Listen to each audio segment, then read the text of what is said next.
death, depression, divorce, debt, devastation, deadbeat, despair.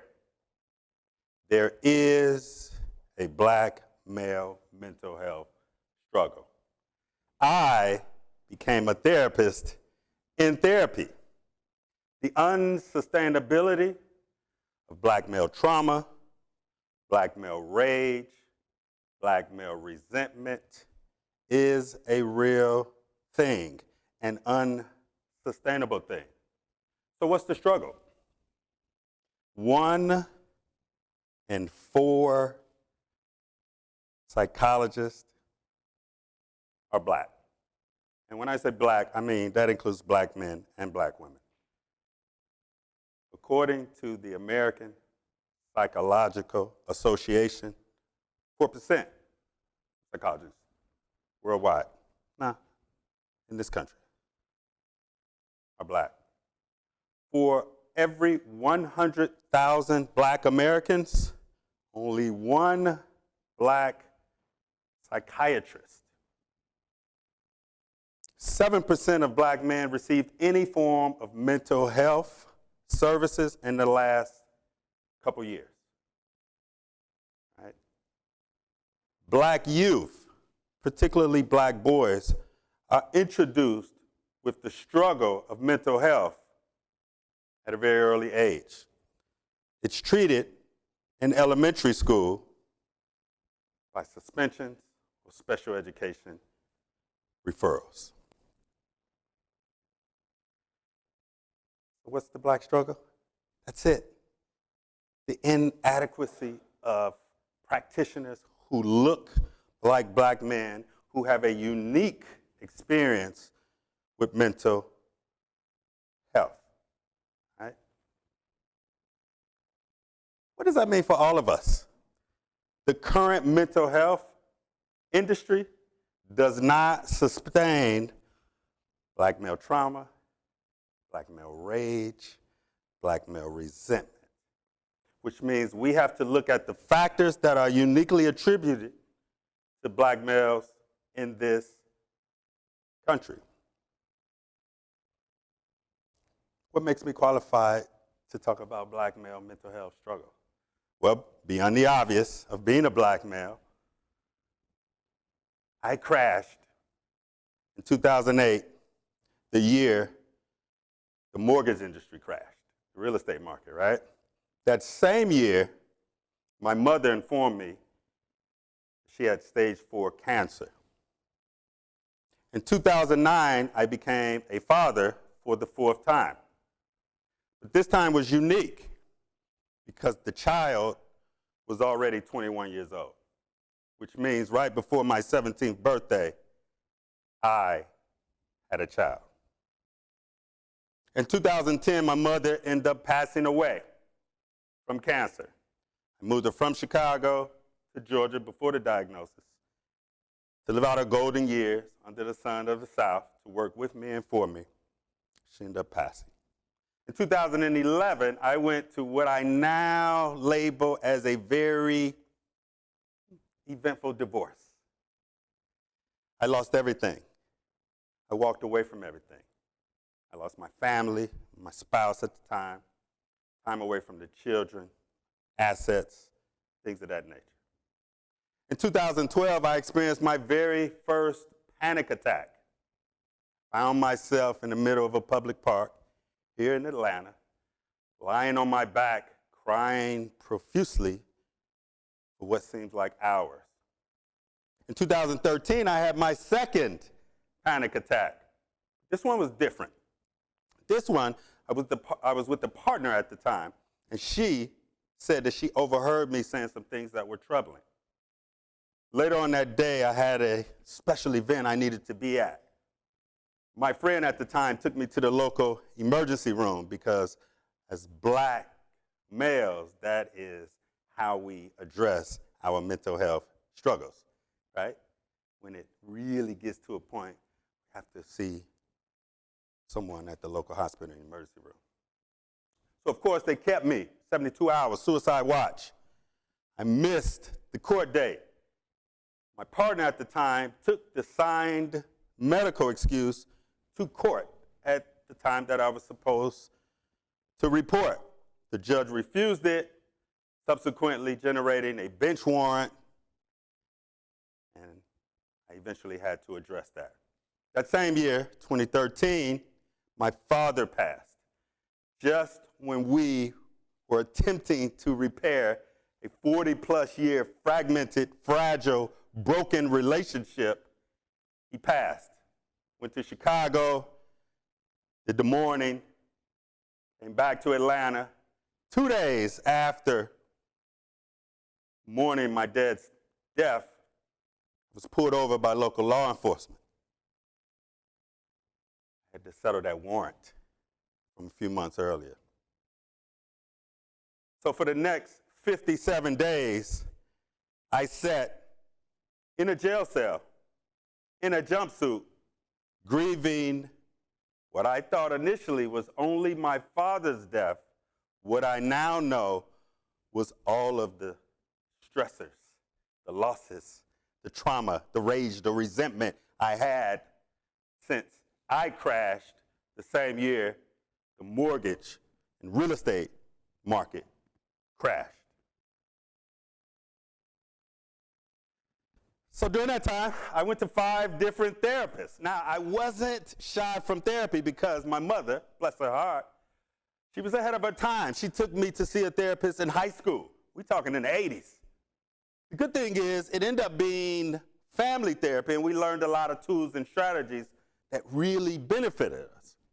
But when it was my time, during 2008 to 2013, it felt differently, right? But I still went. I went to 5 different ones. The first 4, nothing. It was cool to share my struggles, but I didn't get any help. Why? Because it was irrelevant, right? The practitioners who did not look like me were culturally incompetent. They meant well. I didn't have time to teach them about my lived experiences. I needed tools and strategies. I needed them like yesterday. So after going through 4 different therapists, I gave up on therapy. I knew I was in trouble. It was evidence in my life. I still didn't know where to go. Good friend urged me to take one more attempt to finding a therapist. So I did. Found this gentleman. Walked in his office. I knew the drill, right? Sat down, poured out my heart, right, for the next 30, 35 minutes. And at the end of my spiel, the gentleman looked me in my eye and asked me this question that forever changed my life. He said, "You ever thought about becoming a therapist?" I said, "Man, what? Are you kidding me? I'm here for therapy. I'm not here for career coaching." He said, "No, hear me out." He said, "Look, I am about to retire. I've been doing this 35 years. I've seen black men come and go. I can't help them. I don't think the entire mental health industry can help them, but I think you can." I said, "What?" He said, "Yeah, you're not clinically depressed. You're emotionally exhausted. You're sad. You're angry. You're devastated, right? You're going through trauma. You're grieving, but it's not clinical depression. It's the unique experience of being a black male in this country, right? I'm not asking you to give up on therapy. Just find someone who looks like you. Better yet, become the person you're looking for. You are your own solution." And I left out of his office feeling defeated, right? Devastated, right? I was pissed. Walked out of it. I said, "Okay, no worries. I'll figure it out. As a matter of fact, I'm not doing anything." 3 weeks later, I started to feel better. His words touched me spiritually, mentally, emotionally. I started feeling lighter, right? Things started to make sense to me. He went on to say, "Go back to school. Let your journey be a part of your healing." And somehow I think this is your purpose. This is what the last therapist told me. And that's what I did. That gentleman was a middle-aged white guy. So I did what he told me, right? It makes sense. He said, it's no accident you're here. I did it. Didn't necessary training. I dropped out a PhD program so I can add D to that list of Ds I started off with, right? So I got back in school. I had nothing else going on. It changed my life. So now I spend my days supporting black males, those who care about them and love them, and those who are raising them with a unique approach to black mental health struggles.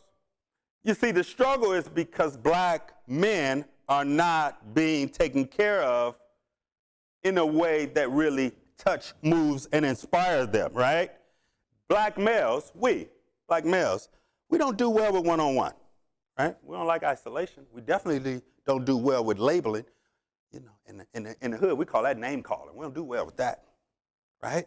We don't do well with code switching when it comes to our lives, right? And we definitely don't have time to break down our lived experiences from others who need some type of explanation before they can give us some colonized version of how we need to go about healing.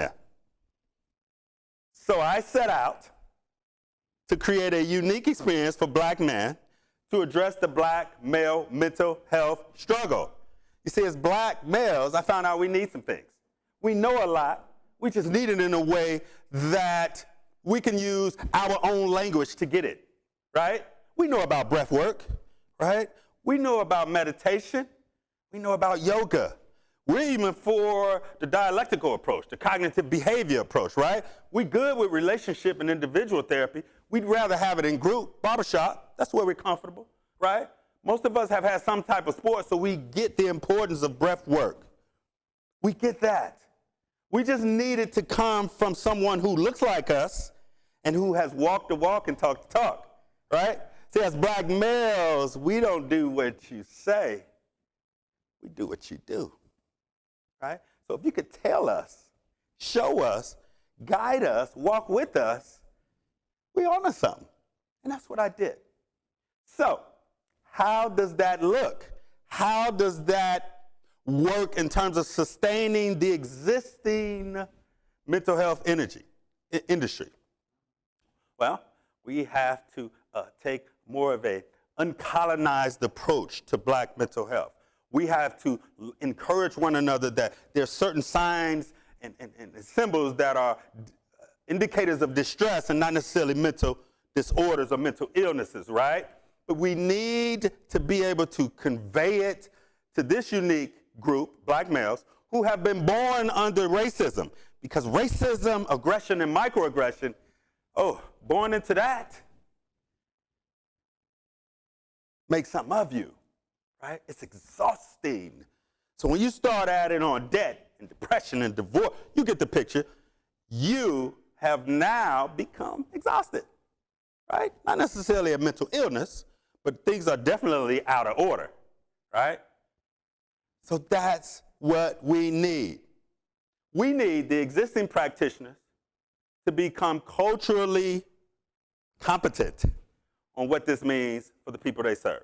We need young college students who are black, preferably male, to be encouraged to go into mental health, right? We need the existing black practitioners to be amplified and elevated, right?